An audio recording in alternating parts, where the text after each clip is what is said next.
Planoly's in script. Okay. Hi, everyone. Welcome to Planoly Presents. I see a lot of you are coming in. You are at It Takes Two, Meet the Founder Duos Building Their Business and Lives Together. We love to always start our Planoly Presents knowing a little bit about y'all and where you're from. So if you can add in the comment box where you're all visiting. I know we have people from all over the world in the past one. So would love to know where all of you are joining us.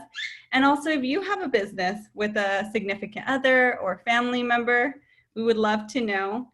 And I just want to remind you all that we are giving a discount with the code Planoly Presents for a free month of Planoly. So if you haven't tried Planoly before, this is your chance. It's a great tool to help give you a little bit more time and help your business. So I hope you all can try it out. And I will introduce Brandy Pham, who is our founder and chief creative officer at Planoly, who will be introducing our amazing panel. So Brandy, you can take it on. Thank you, Marlene. Hi, everyone. Thank you so much for joining us today. I'm so happy to have Colleen and Hailey and Abigail and Sayyid of Highcourt and Otherland Co. Join us today. And my husband can't be here today because we have kids and he's on daddy duty right now. He took the kids out of the house so the house could be quiet for me to join today's chat. And just so you, just to introduce me as Planoly's co-founder, I wanted to kind of share some of the backstory where I feel like this is going to be such a fun conversation to have. My co-founder is my husband. And when we first started Planoly, it's like you're giving birth to a business baby. So it's like you're becoming a parent to another sort of baby, right? And you have to really figure out how to navigate the new landscape and the relationship, especially if you're living with them and you see them 24/7. You have to like wake up to them and go to bed with them. So it's been fun. It's been an interesting adventure for sure. And I'm so excited to learn more and share your stories. So Colleen and Hailey, can you share your dynamic duo story, how you guys are related, or your partnership, and a little bit about Highcourt? Absolutely. Colleen Brooks, the co-founder of Highcourt, and Hailey is my sister. We started Highcourt a number of years ago just as an idea to create a space in New York that brought together the best parts of the social club and a gym. And we kind of brought it to life and we'll be opening doors next year in downtown Manhattan.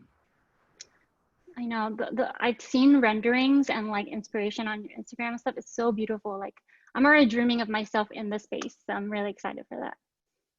And then Abigail and Sayyid, you guys tell us about your story, your partnership, and then more about Otherland.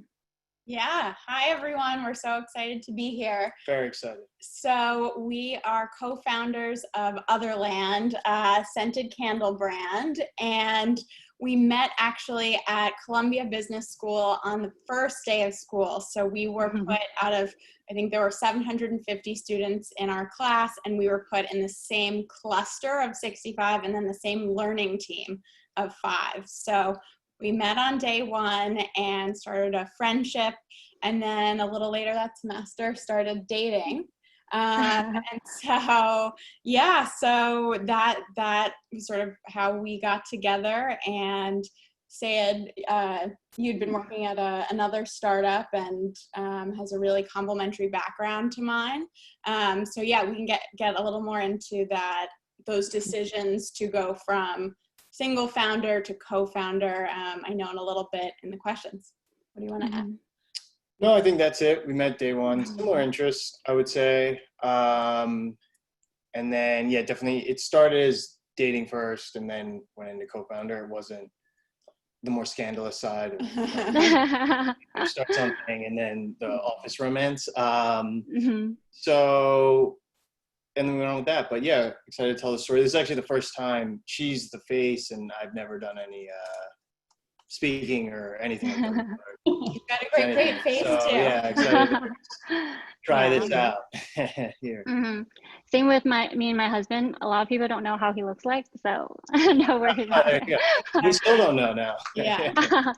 And but the his name that they've become, with we've gone from working together, in an office with a much bigger space to now being in the same, tiny New York apartment, and living and working together, and definitely navigating that has been, another challenge. So excited to navigate that all. So like, I guess to piggyback off that, like, can you both share a lesson you've learned from your partnership and the way you had to change the way you live and work now? Yeah, I can jump in. So one thing, I guess I had prepared sort of thinking about a big thing that Sayyid has taught me, and he's got this kind of natural ability to kind of connect with people and sort of talk to everyone from the Uber driver to, someone on the street or whatever. And he sort of becomes like the unofficial mayor of wherever we're living. And there's always a special treat for him waiting at the bakery or a table at a restaurant. And I remember I'm a little more formal, kind of in and out, transactional. And I remember when I was early on doing my candle research, he would just go up to someone in a bar and be like, hey, do you like candles? And start talking, what brands do you like? How frequently do you purchase? And that's something that I started like mimicking, and that he's really taught me a lot about just how to, sort of instantly connect and bring up a conversation with customers, with random people, sort of getting market insights. And that's something that I really admire in him. Thank you. I would say then on the flip side, Abigail, like I'm definitely more extroverted. She's more introverted, but I would say, especially now, this is more relevant. Realizing that your like environment matters or your space matters. So the way you set up like where you're working or you're cooking or kind of anything that you're doing, like just having it be a little nicer. So like there's simple things that I just would have never done, which might be like bodega flowers on Friday, or having like a nicer mouse pad that just like, it feels better in this time frame because everything's so locked down and it's like so easy to be, all right, every day's the same and it's like depressing and you go forward. It's just like having little things that make it feel more professional, because we're in a small New York apartment and we're just kind of like going through the motions. But I think trying to make it feel as professional or as like outgoing as possible has been like a big uplifting I don't know, change or something to work on, and that keeps you like going in a small sense. It might seem simple, but it actually kind of has a big effect or an uplifting effect on like my productivity, mood, and then just like general going through the day. So yeah, that's intentional or purposeful pockets of joy you're laying throughout your day. Yeah. So Colleen and Hailey, like share one lesson you've learned from your partnership and how it changed the way you're living and working together right now. So something that I recently learned is when you're in a romantic relationship, there's something called love language, and people in relationships can take this quiz and you fill out how you speak love. And Hailey and I being sisters, I wish that there was something called kind of like a work language, that quiz that we could take in back in the day to really understand like how you like to receive your work environment, how you're motivated. I come from a 10-year history of working in a very buttoned up finance industry. So for me, professional, like proper workspace, quiet, I needed it to be like very organized and structured, motivated me and like felt at home to me. And over the years, I've really learned that that's obviously not for everyone. So there are certain things that Hailey has taught me about how her senses can go off about a lot of noise somewhere, or the way a room is actually designed or set up will bring her more creative side out. And I've learned that, it's important for me to try to maybe somehow connect with someone who I'm going to be working with in the future on what their work language is and how they really are best set up for success during their daytime, rather than just thinking everyone should just kind of work behind a desk and get work done. So because in finance, everyone really had the same structure every day. And it was like the more that you adhered to that structure, the more success you found. Like that was kind of the rules for you, and that was like something that really was easy for you to follow and excel at. But I guess, shifting into a more creative workspace. I've learned all of the kind of dedication and hard work ethics that she picked up in the finance industry. It's also something that's just ingrained in her, the ability to take on a million projects at once and really see the clarity between all of them and finish them to the end. And I've tried to pick that energy up for myself. And there's also she's always been, as my sister, the person that's like, we need to finish this and no one else is going to do this but ourselves. It's kind of like just ingrained in us. So I guess what I've learned most about our working relationship, I probably already learned from just being her sister. Oh, that's awesome. Well, for me, my husband, we have 2 kids. So we had to really learn how to just lay everything out on the table and ask for help during this time. And we just have to accept that we're going to wake up talking about work and the kids, thinking about work and talking about it throughout the day, and then going to bed at night. So like last night was already 10 o'clock and then I was like, I don't want to talk about work, but can you just answer this one question? And then we're just okay with it.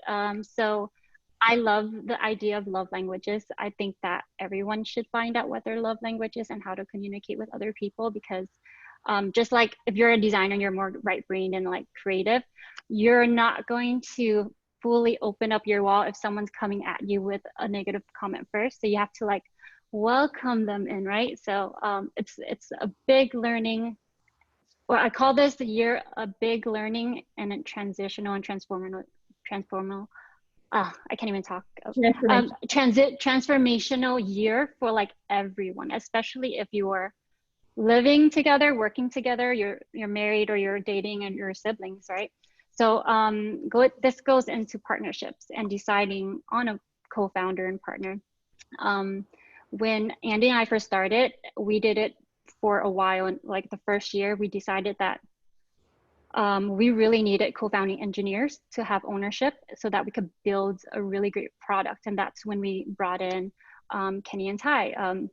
So many business owners face this challenge of deciding whether or not to bring in a co-founder or partner. And did you guys experience this from the beginning? Did you guys already had an idea of you're going to do it solo and then it changed, or like you had that mindset of going into business together from the beginning? Like, talk to us about your journey, about your partnership. Okay, I guess Colleen and Hailey, you guys could start. Sure, yeah. It was kind of already ingrained in the business from the start that, because we came up with the business together, that we were going to be co-founders and going to be partners. But I would definitely recommend trying to find a business partner. Definitely doing it on your own is admirable, but having a business partner is it really brings you back to like the humane essence of why you're even doing something, because you have to constantly be checking in with another person. Yeah.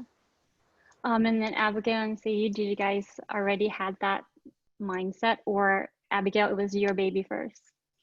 Yeah, so the idea for Otherland was hatched while I was still in business school, and it was during my last semester. I was part of the startup incubator on campus, and as I was sort of doing my research on the industry, which included buying lots of different candles, learning to make candles in our tiny little West Village kitchen, with all fragrance oils and wax. We had a candle making party at one point, and just delving into the industry, in those early stages as I was crafting a business plan. And so even from the beginning, sort of behind the scenes, Sayyid was there and a big part of all of that. And even, the local watering hole customer research and so forth.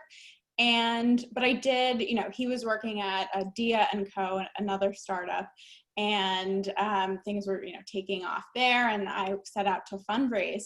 And so it actually wasn't until about a year later, right before, a couple months before launch, I really needed, someone with this operational background that I didn't have. And I tried to, find a co-founder, but, you really want to have a thorough basis of a relationship with that person, that it's not, someone completely new or that you don't have a lot of background on.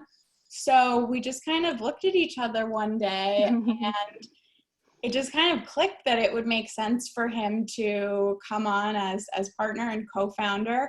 And, I could hear my mother in the back of my head saying, don't ever do this, that's a terrible idea, don't do it. But, we took probably a month to really think through it and explore what that relationship would look like and division of labor and that kind of thing. And he let me formally interview him. And we, decided to take the plunge. And so, I think, the obvious challenge is you cannot ever fully separate work and relationship. And so I think it's just figuring out the systems that work for you and the support systems to help you work through things. Yeah, I mean, going back to like, no man is an island, you can't do everything yourself. Like with me and Andy, we're so good at our particular areas, like me design, he's business and finance, and then with Ty and Kenny, engineer, mobile, web and mobile. I feel like having co-founders, if you find like the right co-founders, it's a beautiful thing because it's like a beautiful orchestra. Like everyone plays their part so well, and you create beautiful products and, a beautiful brand and business. And I go back to Pharrell's interview a lot, when he's with the Neptunes with Chad, and they talk about their dynamic, and it's a pretty cool interview. I think every co-founder or every person who's looking for a co-founder should to watch, because he talks about like Chad is the band and he's the composer. And then like, I feel that way with me and Andy, where we switch back and forth, and it's like you make beautiful things together if you find the right partner. So what are the benefits of working with someone personally? Colleen and Hailey, you guys could take this on first. Just share that interview with us. That sounds really interesting. Yeah, I'll share it. It's really old, but I always refer back to it. It makes me happy. Yeah, something that whenever we talk to people and they find out that we're sisters, roommates, co-founders, and then we also went to the same undergrad university together. I was a senior, Hailey was a freshman, so we had one overlapping year. Like you start to stack up all the things that are kind of in our lives that are connected. We get one or two reactions. People will say, I can't believe it. You're so lucky. I wish I could start a business with my sibling. I wish I could do that. I love them. I miss them so much. Or like the absolute opposite, where someone say, I would never be able to do that. Like, how do you manage that? So for us, like what you said earlier, Brandy, about like co-founders needing to like be that perfect match. I think Hailey and I are like, when it comes to skill set and separating of stuff, we're like 85% of the way there with skill set. So we're like, we still have some gaps when we're like, we want to do this together, but we need to find someone a little bit who knows hospitality more than we know. We need to find a little bit someone who's built a membership club. So we started to just bring in like supplements to us, because that remaining like 20% was something that we weren't going to be able to find with another person. And it was empathy and love and compassion for each other that comes in at the most important times, like the 10, 11, 12 o'clock at night, you're still in an office, and we had an office, like you're still there, and you can just see that look on each other's faces, and you're like, all right, I get it. Like, I'm not going to push you any further, or let's talk about this tomorrow. And that you can't find in just someone who on paper matches the skill set that you need to get the business done. So it's even if you're thinking about going into business with your partner, like, yeah, but like, you're not the exact perfect match.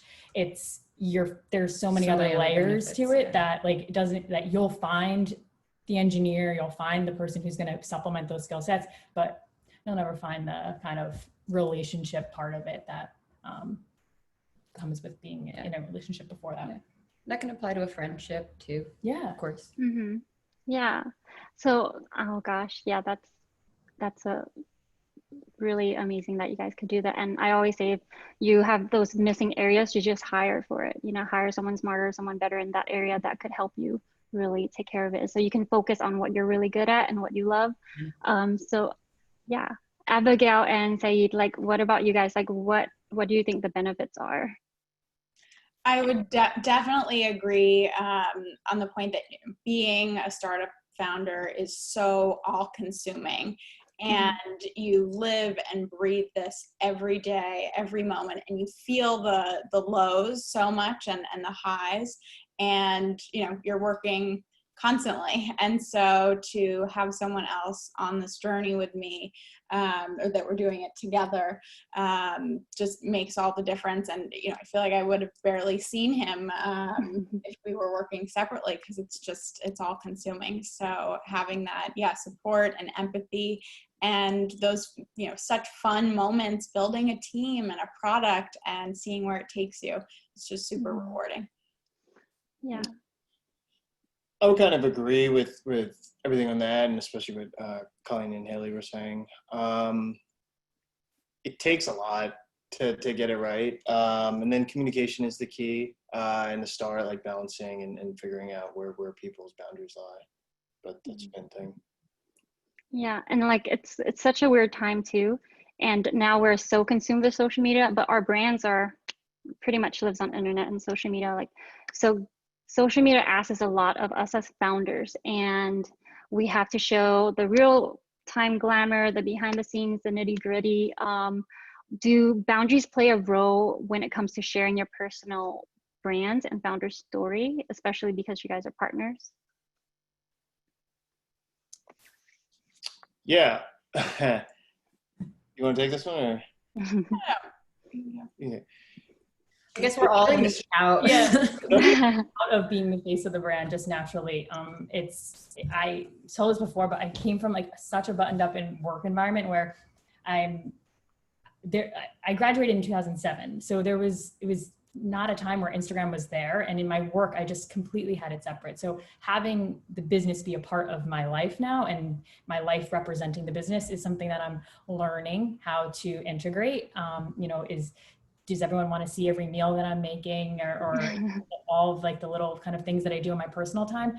I'm trying to find things that are purposeful and authentic, and have it connect somewhat to who is also someone who is following Highcourt and is thinking about joining, or is thinking about becoming a part of the company. So like, what about me would help, or our journey would help someone connect to the brand, rather than just every last moment of my personal life out there. So I try to, I'd rather make a good product and then people be curious about who made it than, I don't know, people find interest in my personal life and then chase my product. Abigail, do you guys want to chime in? Yeah, I mean, this one, in terms of like boundaries, this was a little bit easier for us, in the sense that like Abigail was the face and we were going to push that. And then I had a lot of experience in female consumer startups before this. So I was at Birchbox, pre-business school, and then at Dia & Co. And I really got to see like different founders try and become these faces. So like Katya was a great example at Birchbox, if you remember her, getting out there. And then Nadia, who was at Dia & Co. And like both brands had lots of customers. They had this like big platform of, hundreds of thousands of customers, but it's still really hard to like build this presence and like be out there. And especially if you're running a business and doing that. So I kind of went in with this as like knowing like, or we both did, knowing what, oh, sorry, my hands, knowing where we were kind of getting into. And then it was always like, we had goals. We had like more clear goals as to like what we wanted to push and go after it. So it was a little more kind of stated in the early days, and that made it a lot easier because we had a little bit of data to reference. Whereas like in other areas of the business that are much more challenging, when you just don't have any data in the early days, every decision you think is going to be like the end of the business if it's not right, and if something can go wrong, and then everything's going to collapse. This, I think we had a little more of a plan, and we kind of worked through, which makes it a little bit easier to kind of discern and share. What do you think on that? Yeah, and I think like in terms of specifically social, as you mentioned, I think I'm trying to do a better job of exactly building my online presence, sharing our life and the details of it. And it's been actually yeah, I think fun more as a reason to say it's been in a photo shoot now recently, and doing some more stuff sort of as a couple, or talking about like date night at home recommendations with a candle or something like that. So we're having some fun with it, but I don't think there's a feeling of like oversharing at the moment, or hopefully not anything like that. Okay, yeah, it's I don't think there's a right way or wrong way to do it. I feel like everyone's open to sharing how they want to share their story. But I know we're almost running out of time, and we're gonna need to hop on the QA section. I wish we had a longer session because I feel like there's so much to talk about with you guys. But what is one piece of advice that you guys would share with our attendees to ensure like your partnerships are successful? Colleen and Hailey, you guys could. This is something that Hailey and I recently just started doing, which is we were going back to like old playlists that we would play in the office or kind of together when we were thinking about it from years ago. And they're bringing back a lot of old memories and like helping us draw creatively, especially now. You kind of forget what it was like in the past. Every day is the same. Every day is the same. So you know, I would say like look back at old pictures and just kind of try maybe we pulled up one of our first pitch decks in a long time, and that was like kind of scary to read, but like also like look at, and it reminds you how far you've come. So just like kind of go down memory lane Highcourt with yourself, like with the things that you had sparked you in the past, and that helps kind of keep me grounded. Remember why you started. Yeah. That's what it was. Yeah. And you remember Abigail, weird old songs that you're like, why did I like it? Okay. That's funny. My husband has been playing this really old video from my jewelry line that we shot in New York City at a rooftop, and I hear the music because it's like the Naked and the Famous song, and I'm like, why do you keep on listening to it? Are you getting nostalgia? And he's like, no, it's just really inspirational. I'm like, okay. But yeah. Well, for him, it's like remembering when you were creating this thing. He probably has a superhero image of you in his head with the song. That's really nice. Yeah, it's a good song. But yeah, Abigail and Sayyid, how about you? What's one advice you'd share? For me, so I guess to get super real, I would definitely say to your support system is so important. And for us, sort of there are two things. So one is to have individual advisors and mentors that we each have sort of separate relationships with, that we can go to, you know, if we're having a problem, we want to talk about something or vent, that we can do that separately and feel like we've got that individual kind of support. Then the second thing is that as a couple, also having those mentors and advisors, and that includes a therapist. And so having someone who you can, you know, if you're in a conflict or having an issue, knowing that you can work through it and that there is a path forward. And sometimes that can just be as easy as having this person you can email and say, let's set up a session and talk through it.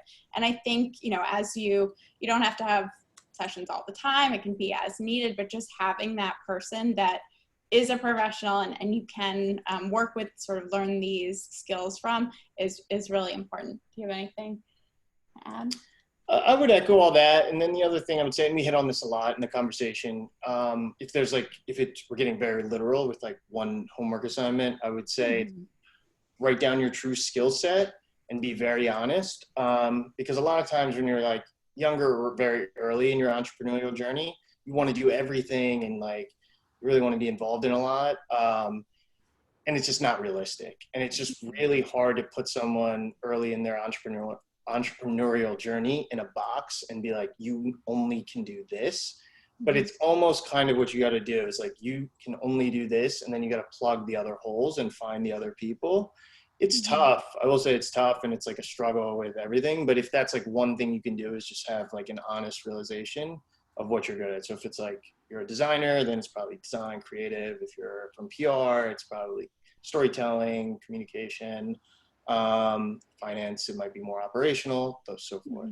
Knowing what you don't know. Yeah. That's really great. And I mean, you went into the homework section, but I wanted to tell everyone, before we open it up to the Q&A, in the spirit of back to social school, we're asking our panelists to assign one thought starter or prompt to our attendees as they build their brands and communities in this changing or challenging climate. So Sayyid you already gave your homework assignment, but Abigail, what homework assignment would you give to our attendees that's creating a partnership-based business? Let's see. So I was gonna answer this one first. I would say the homework assignment would be, I think, to maybe map out who those people are in your individual support systems, and then know who you can go to as a couple and what those resources are. I think is important. Okay. Colleen and Hailey, what would your homework assignment be?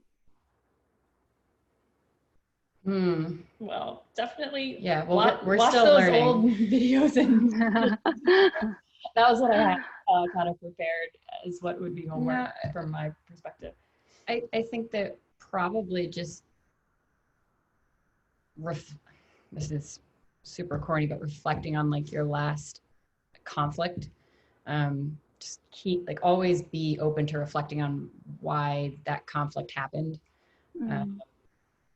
Yeah, that's like a mini therapy. I think the therapy advice was really great. To be mindful of your personal mental health as well as your partner's, but just looking back on the last time there was a conflict and trying to recognize what your part in it was. I don't have a homework assignment, but I'll share on the lines of everything you guys have just said. For you, even my advice to like you guys and stuff, I tell this to my husband all the time when you guys are, or when we're going through like a tough situation or like a little conflict. We have to really remind ourselves to be gentle with ourselves, but be gentle with each other, because there's layers of complexity upon complexity upon complexity. And then now, so your siblings and you guys are together, and my husband and I are together, and then you have this business baby, and then now we're stuck in the same house 24 hours. And there's just so many layers, and you don't have that time to actually take a break from each other. So just be gentle with yourselves and with each other. And yeah, I think there's so many good takeaways from our chat about love languages, knowing your skill sets, and yeah. Is there anything else that you guys would want to share before we open up to Q&A? No, I'm excited to hear the Q&As. Okay. I want to take this love language quiz. All my friends are talking about it. Yeah, there's four languages, and they rank like them. So it's like physical touch or acts of service. Yours is reliability. Reliability, like people who just follow through is Colleen's love language. You should definitely take it out. Okay, it's cool. Online too, and then if you get the book, it just goes more in detail. But it's really good. My husband and I are complete opposites, which makes now total. Yeah. Want to do it? All in. We'll do it. We'll do it too. Okay. Well, thank you all so much. This was so wonderful, and I can't believe the time went by so quickly. I didn't notice, and I was like, oh my gosh, okay, it's time. But we have such great questions. One did ask about therapy, but I feel like you all answered, but they did ask. I've heard of and I want to apologize ahead of time for my bird. I have a cockatiel, so that's Love it. You can hear me. I have no control over him, so I'm so sorry. So one of the questions was, I've heard of co-founders doing therapy together just to be proactive and to help maintain a healthy relationship. Couples or not, is that something you all have done or would recommend? And Abigail, you mentioned yes. And what about Molly? Yeah. Definitely, highly recommended. You really learn about yourself and communication, and just when you get in a moment where you're both like stuck on something, and having a personal relationship, it can get tense, and it can carry over into when you come home. So yeah, having like on speed dial someone that and I think different than just a mentor or an advisor, but someone who you know, you can set up a session and work through it. And I think having that commitment to each other that we are going to work through things, that we know that there are going to be moments that are tough and we can work through it. It is really, you know, important. Yeah, I agree. I was watching Girlfriends recently, and the two friends were going to therapy together. So even our friendship is good. And so many co-founders like do therapy or some form of it. And I even heard the founders of Soul Cycle, they were going to a couples therapist too. And so no matter the relationship, you know, it's just it's a close personal relationship in a roller coaster of, you know, an emotional setting of a startup. So to have that person in your toolkit is essential. Yeah, I agree. We have a question from Edith. She says, did you get a business loan or start up your business on your own? I wish that loans were super accessible for startups and especially female founded startups. In the hospitality world is where our business falls as a leisure club. So it's not that easy to get a loan. So the funding that you go for is private funding. You look for venture capital or angel investors. Those are even trickier to nail down than loans. But I think if you have a standard brick and mortar business, something that is really Generating revenue. Yeah, something that generates revenue almost immediately or is already generating revenue. The SBA will look at that. Yeah, definitely. And there are a lot more opportunities, and I would suggest that, because then you can hold on to more equity of your business if a loan is agreeable for what you guys are doing. Yeah, that's super helpful. And I know Abigail mentioned that she was doing fundraising as well. I feel like we need more and more courses of how to even ask for that type of money, especially female brands. And well, Sayyid, you are a bit of a male brand, but you know, having kind of that power and knowing what to ask for and still maintain a big chunk of your business is important. We have a question for Abigail and Sayyid. Did you consult with a scientist when coming up with your formulas? You can take this. Yeah,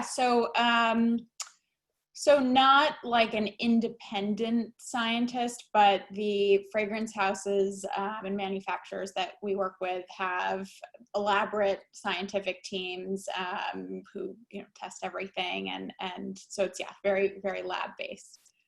But it's more to that in the sense of, to create like a really good fragrance, you need a lot of resources to be able to source these like high quality materials from all over the world. Yeah. And we actually got really lucky in the early days to be able to work with the fragrance house that works with like the diptychs, right to Bath and Body Works, to even like the flavors. So like the gum you probably chew. How many products? Yeah, so fragrance houses also do flavors as well, which is interesting. And it was, you just happened to be in the right place to meet the right person who then showed it to her boss, who then showed it to her boss, who then showed it to her boss. And then we got a meeting with the top fragrance house in the world. So it's like very much like keep pursuing, and then you just kind of like hope for it. Yeah, but it's not, I'm not mixing the fragrances in my kitchen anymore. So yeah, leave that to the pros. Well, because now you're capturing moments too, right? Like with the tennis balls. So I play tennis. Yeah. And the smell of tennis balls takes me back to specific moments in time, like when I started playing tennis and things like that. So I think when you're trying to capture a moment in wax, you do have to kind of go to the scientist. So that makes total sense. Totally.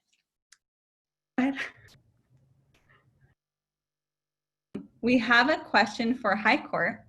The business is going to open next year, but as you start to introduce your story more formally now, what is one aspect about the family duo narrative that you hope to change?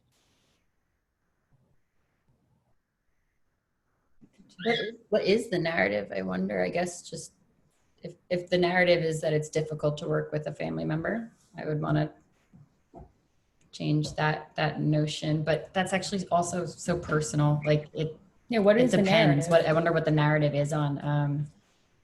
Well, Adidas and Puma, they're brothers and they broke up.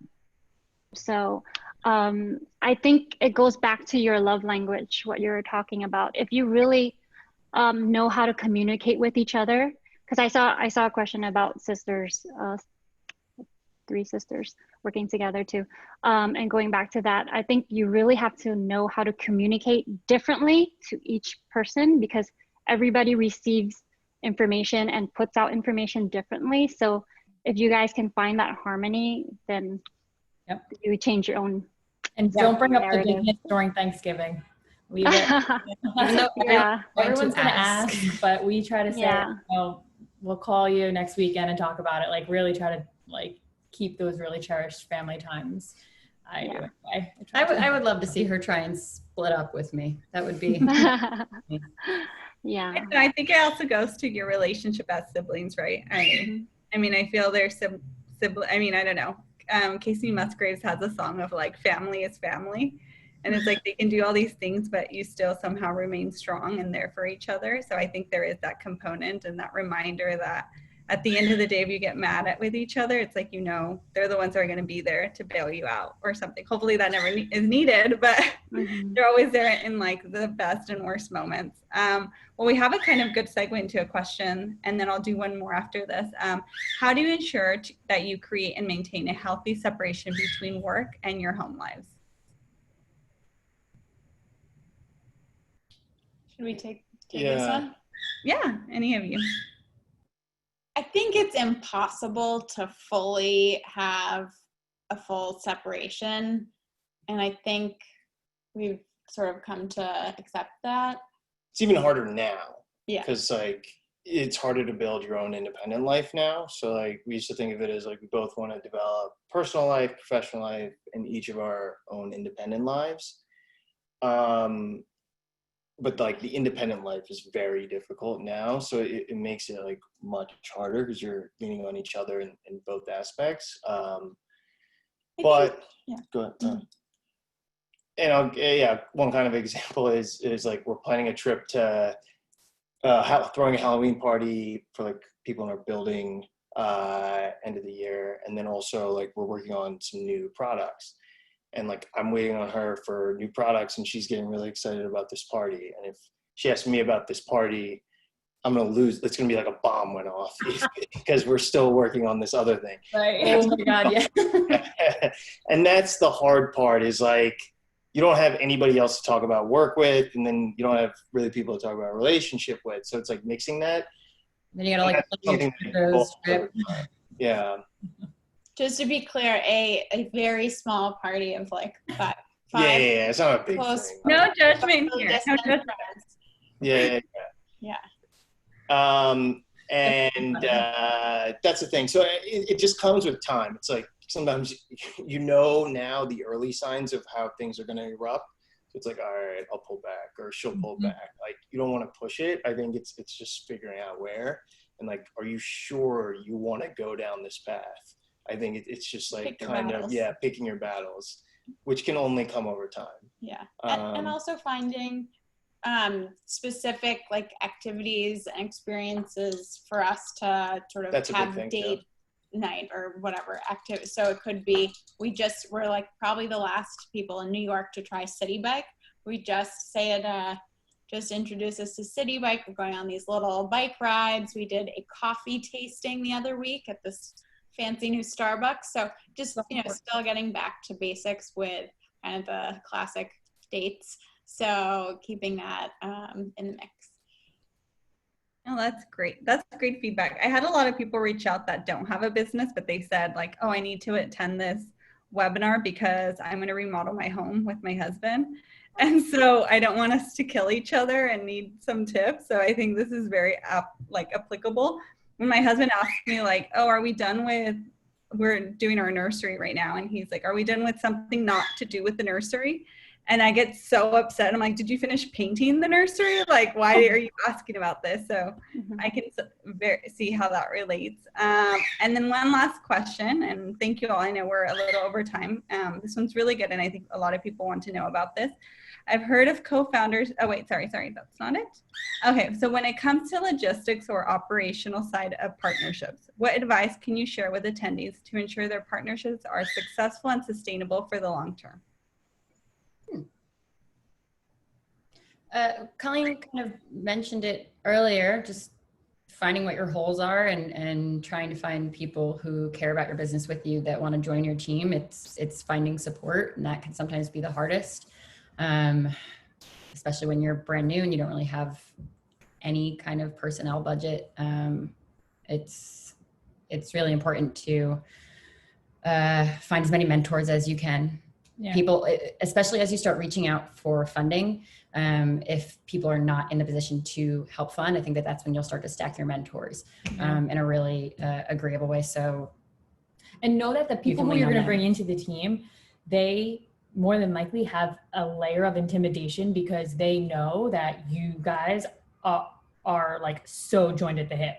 So like they're kind of like, oh, I want to join this team. I want to help support this company. But like, they're like, how am I ever going to break into this like power duo? And, you know, they speak the same language all the time. They live together. And what we try to do is I try to build a relationship with everyone, like as me, and then have Hailey build a relationship as her, so that like kind of can see like taking people to coffee on my own and seeing us separate as much as seeing us together, so that they feel like that there is room for. That's such good advice.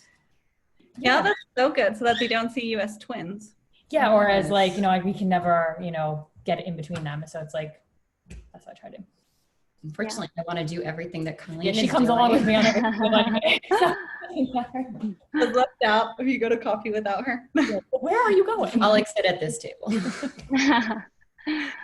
Oh, well, thank you all so much. We are at time, but I would love for you to share with everyone where they can find you, what you're up to, anything launching soon, when you're opening this. So this is the time to please share that, and we can start with Colleen and Hailey. Yeah, find us at our Instagram. It's Highcourt Leisure, just Highcourt spelled out, and then Leisure, in case you don't know how to spell leisure. And definitely follow us, DM. We have a text line set up too, that we're really excited about, and we are constantly manning it. And I think that's probably the best way to reach out to us. And you can find the text line on our Instagram. And if you have more questions about specifically sister dynamics or partnership dynamics, fundraising can be really, really, really daunting, especially right now. So we're always open to share any advice we can. Yeah. Thank you. And Abigail, Sayyid? Yeah, so you can find us at Otherland Co. on Instagram, and actually on IG. With Sayyid's encouragement back in March, he dared me to start doing Instagram Live every day. And so I started doing these fireside chats, and we have special guests, and that was a great push. You didn't. So we've been doing it since then, 3 days a week at 6 o'clock ET. So you can tune into fireside chats, and then I'm at Alphagale. And then with Otherland, we've got our fall collection available now, which is amazing for turning your home into this, you know, cozy seasonal atmosphere. And then we'll have a big launch next month with a new retail partner. So stay tuned for that. Yay, that's exciting. Well, thank you all so much. And thank you, Brandy. I want to remind everyone that we have Planoly Presents next week. It's our last week, so please join us. And just want to thank all of our guests so much for your time, and hope you all have a great rest of your day. Happy weekend. Bye. Thank you so much, everyone. It's so great chatting with you guys. And we love Planoly. Aw, thank you. Planoly for thank you. Long time. Yeah. 2 or 3 years. So. Yeah. Oh, thank you. Yeah. We did ask you to say that, everyone. So. Yeah. Thank you all. Bye. Thank you. Bye, guys.